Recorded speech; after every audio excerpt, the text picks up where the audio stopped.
Yes, this is going to be short. I was told to prepare for 15 minutes. I had 40 slides. Most people say they'll speak until they finish. I will speak until I run out of time.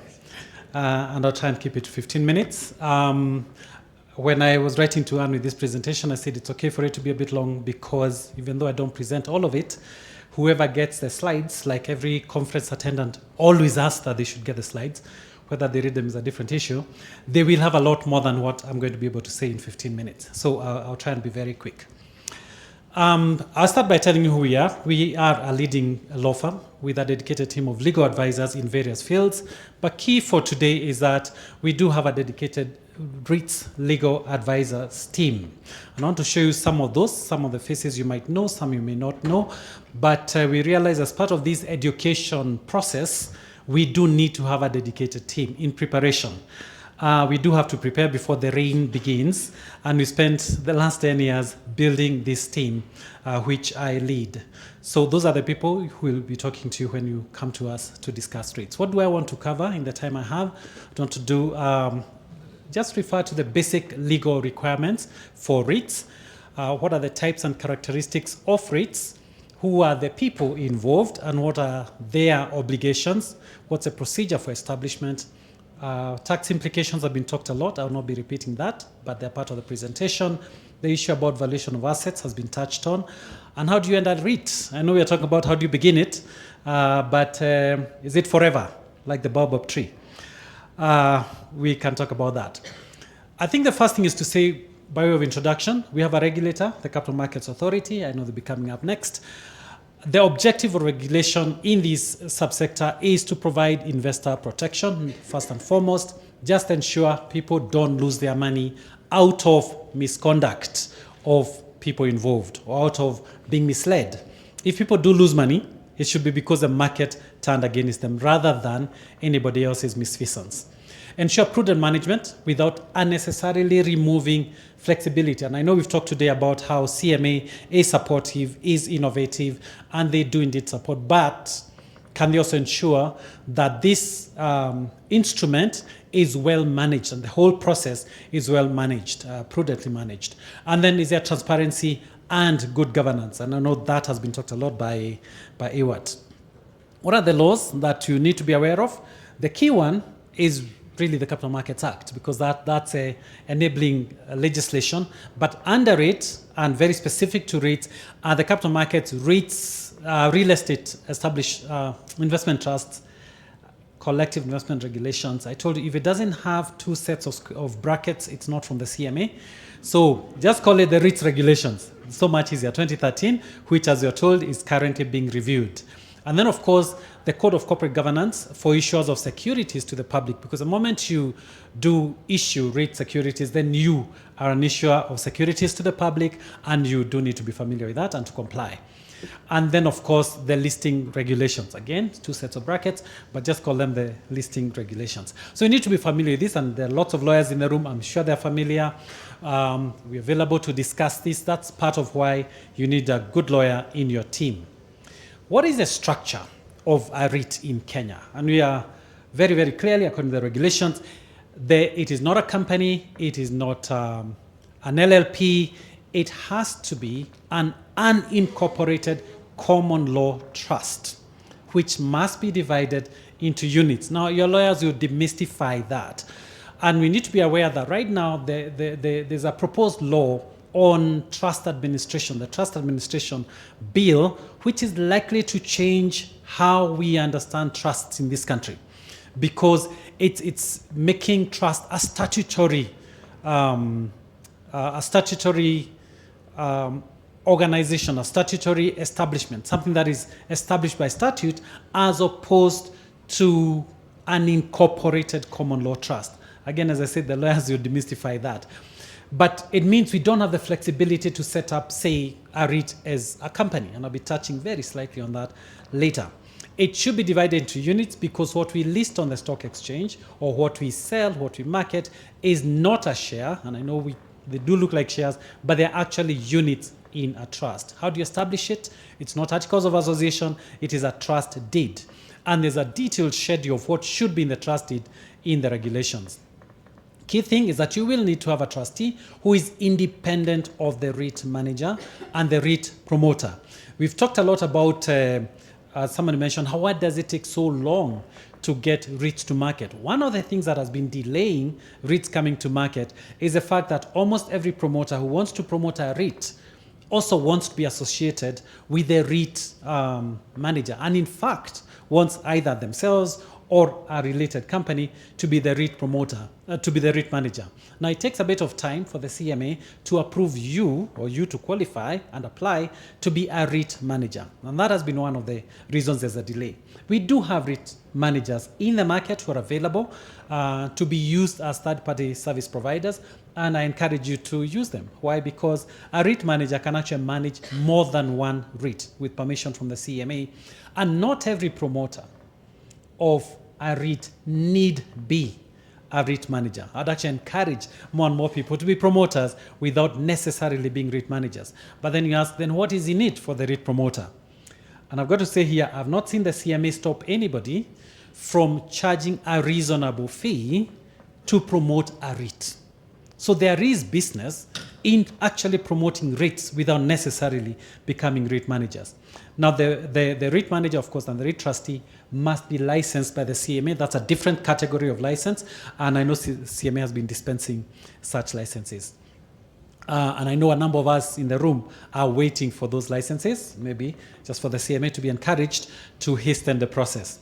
I know one person told me it took them a year to get the license. I know CMA is doing something about that. Now, the trust must specify the term of the trust. In other words, you can decide, I'm going to be a REIT, I'm setting up a REIT. This REIT is going to last for 30 years.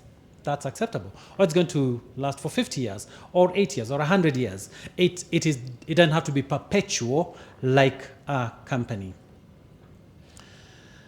Now, one of the ways you organize a REIT is the fact that title to assets are held in the name of the trustee. And why? Because a REIT is really a collective investment scheme, people coming together and deciding, let us own this property in undivided shares, unitized, which we individually cannot hold. So we are then saying, who is going to hold this title for us? Who can we trust? You can trust one person whose name includes the word trust, which is the trustee. And that's why the trustee is actually the representative, both at governance level and ownership level, of the unit holders. And often the trustee will not own any of the units. In fact, it's not in their business to invest in the REIT units. So the title must be in the name, the ownership must be in the name of the trustee. The next thing is, of course, the trustee, being trustee, must separate their own problems from our assets. So the way, for example, Cooperative Bank, the person who is probably doing the most trustee work currently in the market, holds the assets is that you will not see them in their balance sheet. They must not be in their balance sheet because they do not belong to them. Who do they belong to? Those assets of the REIT belong to the REIT unit holders. If they are trustees of more than one REIT, then they must also segregate as between the various REITs so that you don't mix the assets of Acorn with the assets of Fahari. The trustee has the capacity to do that and the obligation, of course. And why is that important? To segregate, to ensure that should the trustee go belly up, our assets will be safe. But similarly, should the REIT go belly up, maybe because there's a fire and you forgot to insure or to renew the insurance, then the assets of the bank are not affected. Where do you invest? Where must you invest? Remember, you're looking at the regulations. You can only invest in eligible real estate investments. And you ask, what are eligible real estate investments? And the regulations tell you what eligible real estate investments are. Perhaps the thing to note here, the property you invest in may be freehold, leasehold, sectional properties act. But if it's sectional properties or leasehold, it must have a minimum of at least 25 years on the leasehold by the time you put it in the trust. So some of you need to hurry up because your leases are 28 years. 27 years, 26 years. So you need to move. We make sure you put it in the REIT in the next 6 months before you have to extend. Then the REIT will deal with the extension of the REIT, of the tenure. Can you invest directly or indirectly? Yes, that should be direct. You can invest either by buying the property, by buying a company that owns the property, or by buying into a trust for whom that property is held, or it can be an LLP. Whatever form the property is owned and whatever form the owner of the property is willing to transfer it, that you can invest in. Now, there will be times when you haven't actually invested in property, even as you wait to invest your money. You've raised the money, you've gone to the market, raised the money. What do you do with that money? You are allowed to invest in very specific instruments, which are not long-term. You don't go to the market because Frank has asked you to, and buy, shares of Safaricom as you wait to invest. No, you're not allowed to do that. Keep it in liquid instruments. Remember, a REIT is about property, not about aviation, not about telcos, and so on and so on.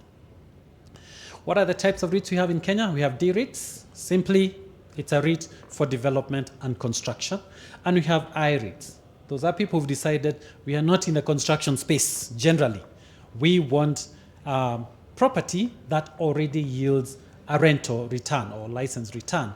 So I-REITs are to make long-term investment in income-generating real estate. I don't think I need to say too much about development and construction.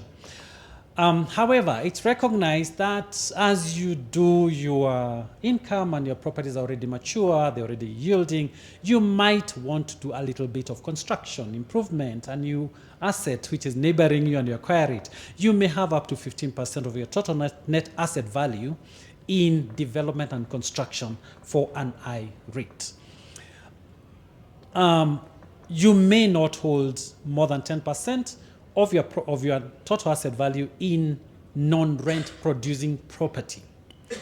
There can be a question, what does that mean if you had vacancy for a long time and that vacancy exceeded 10%? You need to discuss that and see, do we need to dispose of it if we cannot get a tenant? Because then it becomes non-rent yielding property, and if the 10%, more than 10% is going beyond a year, beyond 2 years, then you have an issue around that. Vacant non-productive land can only be held by an I-REIT for a maximum of 3 years. So it's recognized, yes, you can do the 15% development. It cannot be your business as an I-REIT to hold land, to bank land. So can I say that land by itself is not REITable? And I know we were told we can REIT everything, including a motor vehicle. Question. However, land itself, and I want to stress here, it cannot be your land banking generally. You've gone to Kitengela, you've got all these acres of land, you are looking at the future, like a baobab tree. No, it's not, that cannot be your general activity. I've got a few slides on what are the minimum requirements for D-REIT, what are the minimum requirements for I-REIT, and because you'll get these slides, I'll not go through that. But some other characteristics, we have restricted and unrestricted REITs. Remember, the first thing I talked about D-REIT, I-REITs, then you have restricted and unrestricted. Restricted means when you're making an offer for this REIT, you're going to be saying certain people are the ones who may invest in it. And who are these? Generally professional investors or institutional investors. And there's a minimum of at least 100,000 shillings, which each person must invest. That minimum used to be 5 million. It used to make a difference in terms of restriction when it was 5 million. It's not a huge restriction currently. Unrestricted means every person can come in. That doesn't mean, and now the exchange is allowing us to buy 1 unit. Now you have to manage that around issues so that we don't have 1 million people coming in for 1 unit each, and we have just managed to sell 1 million units of fibre each. Open-ended, closed-ended, we've talked about rights issue. Open-ended means we can be raising money as we go along, and therefore the number of units we have will increase as we go along on a regular basis. Closed-ended means we've raised money, we've closed the offer. We have a fixed number of units. Those ones will be trading until we come back to the market and say, we need more money, we want to raise this number of issues, this number of units, and for those, we then close that again, what has been referred to as a rights issue.